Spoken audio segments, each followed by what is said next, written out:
It was 1967, and both my parents were active against the war in Vietnam. I hadn't been born yet. Like many of his peers, my father did everything he could to avoid the draft. He filed for conscientious objector status. He tried to find an alternative form of service, you name it. It didn't work, and he found himself faced with a choice between going to Vietnam, going to jail, or going to Canada. So, Canada. We heard about how they boarded a late-night flight that landed at Dorval at 12:30 at night because they had heard that the anti-American customs agents worked the graveyard shift. And phew, they were waved through. And here's how my father, who's writing his memoirs now, recalls their arrival. In 20 minutes, we were landed immigrants on the path to Canadian citizenship. I heard a lot about the reasons we left the US, the militarism, the jingoism, the millions without health insurance, and a lot about the things that drew us and kept us in Canada. Pierre Trudeau declaring that Canada would be a refuge from militarism, universal public health care, public support for media and the arts. My mother was a documentary filmmaker. She worked at the NFB. In retrospect, it was a little bit like growing up in one of those Michael Moore films that paint Canada as this utopian alternate USA where no one locks their doors and no one gets shot and no one waits to see a doctor and everyone's super nice to each other all the time. It wasn't quite that extreme. My parents aren't cartoon characters. But there was a lot of stuff missing in the stories about Canada that I grew up with, which I'm pretty sure is true of all of us.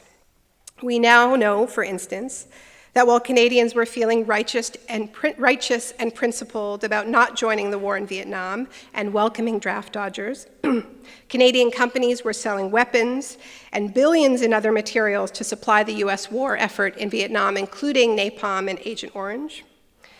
Having it both ways is something of a Canadian military tradition. We did it again in Iraq. Canada very publicly did not participate in the 2003 invasion because it did not have UN approval, but then less publicly supported the occupation with exchange officers and warships. It can be painful to look too closely at the stories that make us feel good, especially when they're part of the intimate stories that shape our identities. That experience at Dorval, the 20 minutes to landed immigrant status, that very likely had something to do with the fact that my parents, like many of the draft dodgers, were white, middle class, college educated.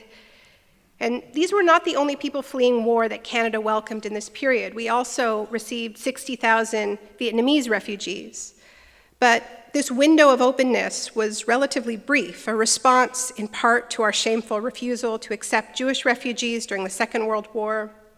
And in recent decades, Black and brown people on the bombardment end of illegal wars, including wars we have helped fuel with weapons and soldiers, most certainly do not get landed immigrant status in 20 minutes, free to start work on Monday morning.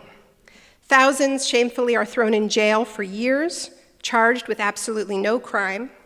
Many are in maximum security prisons with no idea when they will be released, a practice that has been repeatedly criticized by the United Nations. Over the past 10 years, an average of 11,000 migrants have been detained per year in Canada, including up to 800 children a year. 3 migrants have died in detention in Canadian jails just since March. The stories we tell about who we are as a nation and the values that define us are not fixed.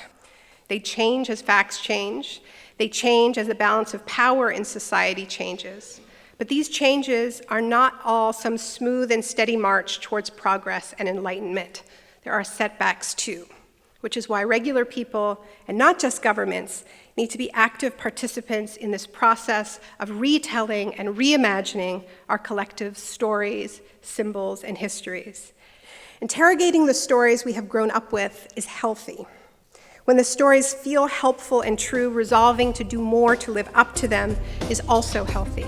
But when they no longer serve us, then we need to be willing to tell some new stories.